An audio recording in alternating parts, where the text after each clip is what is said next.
دائمتاً سرمداً ابدا۔ عزیزان گرامی وقار، ہر انسان کی زندگی دنیا میں امتحان ہے، اس کا نتیجہ آخرت میں ملنے والا ہے، اور ہمارے امتحانات جو شروع ہوتے ہیں بلوغیت کے بعد، مرد ہو یا عورت بالغ ہونے کے بعد وہ امتحان کے میدان میں قدم رکھ چکے ہیں، اور ہماری جوانی اور ہمارا بڑھاپا اللہ نے اگر دیا ہے تو ضروری نہیں کہ ہر انسان بوڑھا ہو کر کے ہی مرے، بعض کو جوانی میں موت آ جائے، لیکن جوانی اور بڑھاپا یہ دو ایسی فصلیں ہیں، دو ایسے موسم ہیں جن دونوں زندگیوں میں امتحان ہوتے ہیں، لیکن کڑا امتحان جوانی کا ہے۔ بڑھاپے میں بہت سارے لوگ شریف ہو جاتے ہیں، اللہ تعالیٰ انہیں واپس سیدھے راستے پر لے آتا ہے، یہ فضل و کرم ہے اس کا، لیکن جوانی جتنے لوگوں کے پاس آئی ہے یہ کڑا امتحان گزار رہے ہو۔ اسی زندگی میں بہت ساری نئی چیزیں تمہارے ہاں آتی ہیں جو نہ بچپنے میں ہوتی ہیں نہ بڑھاپے میں ہوتی ہیں۔ یہ جو درمیانی زندگی ہے یہ بہت سخت ترین امتحانات کی زندگی ہے، اور جب میں آپ سے یہ کہہ رہا ہوں کہ ہر انسان امتحان سے گزرتا ہے تو اللہ کے نبیوں کا امتحان سب سے اعلیٰ ہوتا ہے، وہ اتنی ہی مشقتوں اور محنتوں اور مصیبتوں سے گزارے جاتے ہیں۔ آج مجھے عرض کرنا ہے رسول کریم صلی اللہ تعالیٰ علیہ وسلم کی میلاد مصطفیٰ کی مناسبت سے جو محافل ہم نے منعقد کی ہیں، اللہ کے نبی صلی اللہ تعالیٰ علیہ وسلم کن کن امتحانات میں اتارے گئے، حضور پاک صلی اللہ تعالیٰ علیہ وسلم کون کون سے امتحانات سے گزارے گئے، اور ہر امتحان میں آپ ثابت قدم رہے۔ امتحان سے مراد صرف جہاد کے میدان آپ لے لیں تو یہ الگ مسئلہ ہے، لیکن پرسنل جو زندگی گزارنے کے ایام ہوتے ہیں یہ ہر دن ایک امتحان ہے۔ ایک بار حضرت ام سلیم رضی اللہ تعالیٰ عنہ فرماتی ہیں، میں قریب سے گزر رہی تھی، حضور صلی اللہ علیہ وسلم کے جسم سے گرمی کی تپش مجھے دور سے محسوس ہو رہی تھی، اتنا گرم بدن تھا کہ میں کافی دور سے آپ کے بدن کے گرمی کی حرارت محسوس کر رہی تھی۔ تو حضرت ام سلیم کہتی ہے، میں نے عرض کیا یا رسول اللہ صلی اللہ علیہ وسلم، آپ کو تو شدت کا بخار ہے۔ اللہ کے حبیب صلی اللہ علیہ وسلم نے ارشاد فرمایا، ہاں ام سلیم، اللہ کے نبیوں کو جو بھی مصیبت دی جاتی ہے وہ سخت ترین ہوتی ہے، جس چیز سے بھی آزمایا جاتا ہے وہ سب سے ہائی درجے کا ہوتا ہے۔ اگر نبیوں کو بخار بھی آئے تو عام انسانوں جیسا نہیں، بہت شدت کا بخار آتا ہے۔ اگر نبیوں کو زندگی میں کوئی بھی چیز آزمائش کے طور پر دی گئی ہے تو وہ ہلکی پھلکی نہیں، بہت سخت ترین ہوتی ہے۔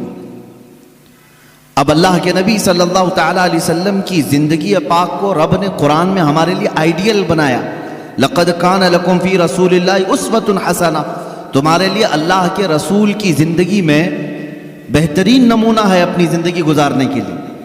اگر اپنی زندگی کسی کی زندگی دیکھ کر گزارنا چاہتے ہو تو سب سے بہترین زندگی مصطفیٰ کریم کی ہے صلی اللہ تعالیٰ علیہ وسلم، کیونکہ میں آتا ہوں آج اللہ کے حبیب صلی اللہ تعالیٰ علیہ وسلم کی ازدواجی زندگی۔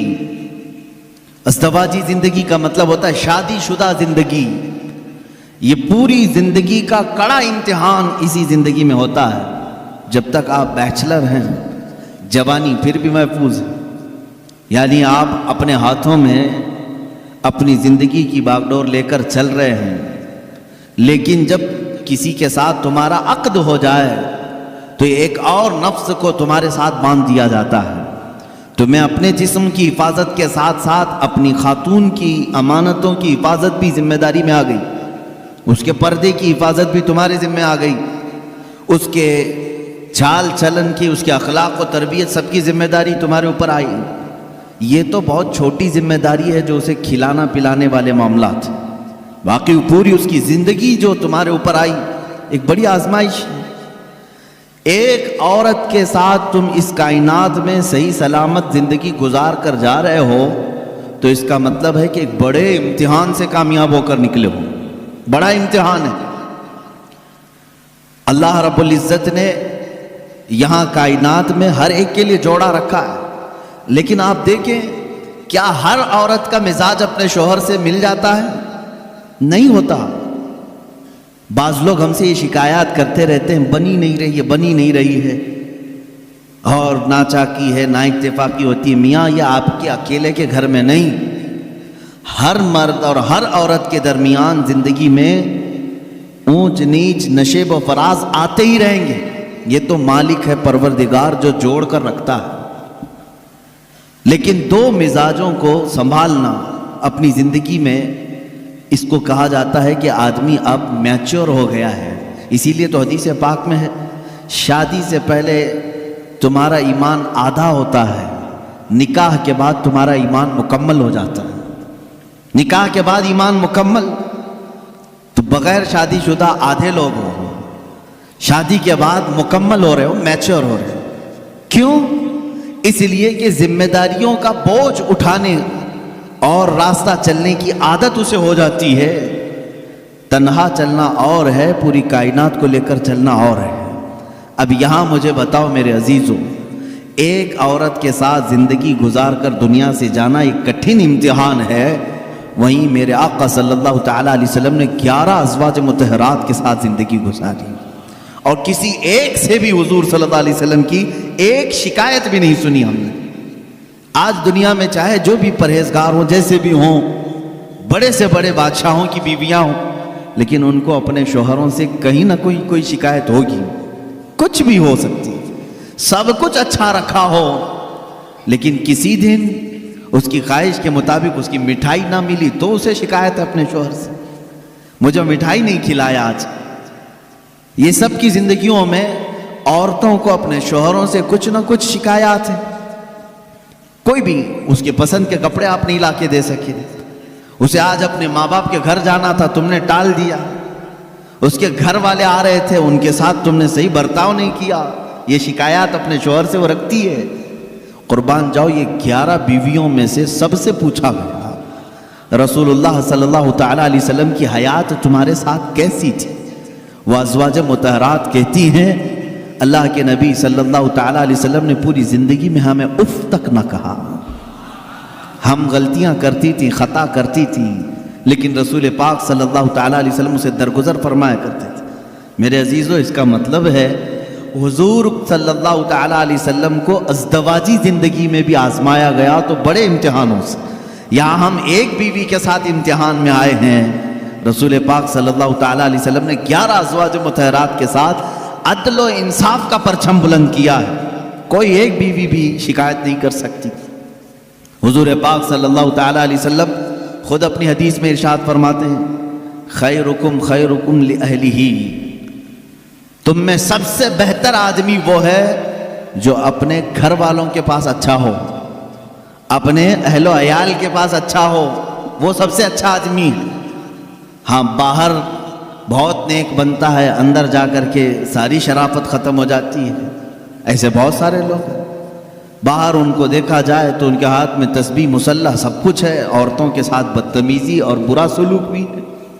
ایسے کئی لوگوں کی عورتیں بھی شکایات درج کراتی ہیں اور وہ کہتی ہیں کہ ہمارے شوہر کوئی نماز قضا نہیں کرتے، اور پلس یہ کہ میرے پاس جو شکایات آتی ہیں اس میں ایک ایڈنگ یہ بھی رہتی ہے آپ کا کوئی بیان بھی مس نہیں کرتے ہیں.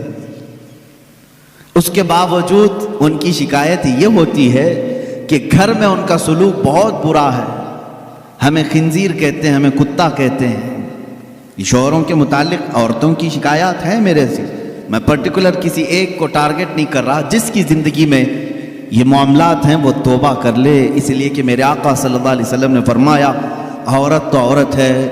جانور کے ساتھ بھی اگر تم نے برا سلوک کیا تو قیامت کے دن اس جانور کو بھی بدلہ دلایا جائے گا. وہ جانور اپنے سینگ نکال کر تمہیں مارے گا، قیامت کے دن وہ اپنا بدلہ لے گا. اس کے چہرے پر اگر کسی نے مارا ہے ناحق بغیر ایذا دینے والے جانور کو تم نے مارا ہے تو اس کا بدلہ قیامت کے دن دلایا جائے گا. عورت تو عورت ہے اور اللہ تعالیٰ نے تمہارے ذمے میں دیا ہے یہ